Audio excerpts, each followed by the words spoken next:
మట్టికుండ బంగారు చెంచా.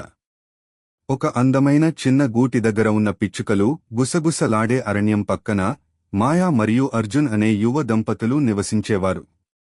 వారు ఒకరినొకరు చాలా ప్రేమించేవారు, కాని కొన్నిసార్లు ప్రపంచాన్ని చూడడం మాత్రం రెండు విభిన్న కోణాలలో ఉండేది. మాయా చాలా మృదువైన స్వభావం, ఆమెకు పోషించటం, పెంచటం అంటే ఇష్టం. గంటలపాటు తోట పని చేస్తూ సంతోషపడేది.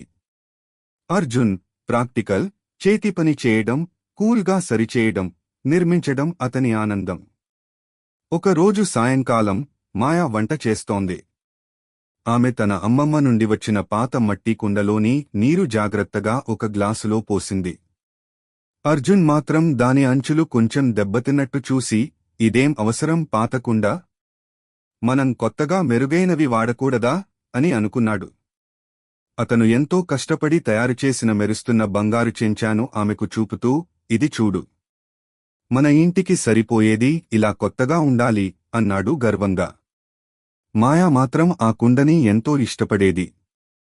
బంగారు చెంచా చాలా అందంగా ఉంది అర్జున్, ఆమె మృదువుగా అంది. కాని ఈ మట్టి కుండలో ఎన్నో జ్ఞాపకాలు ఉన్నాయి. దీని చిన్న చిన్న చీలికలు, దెబ్బలు కాదు, ప్రేమ కథలు. అర్జున్ అసహనం పడ్డాడు. అతను ఫలితాన్ని మాత్రమే చూశాడు. ఆమె భావాన్ని చూసింది.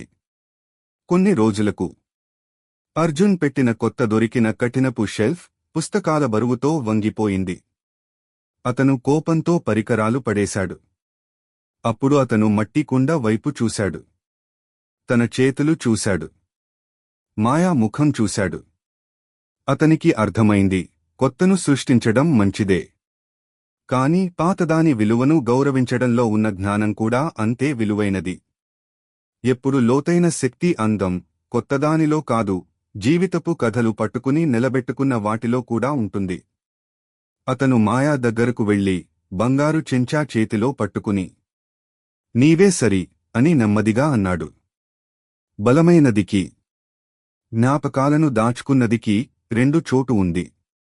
మనం రెండింటినీ కలిపి నిర్మించేదే నిజమైన అందం.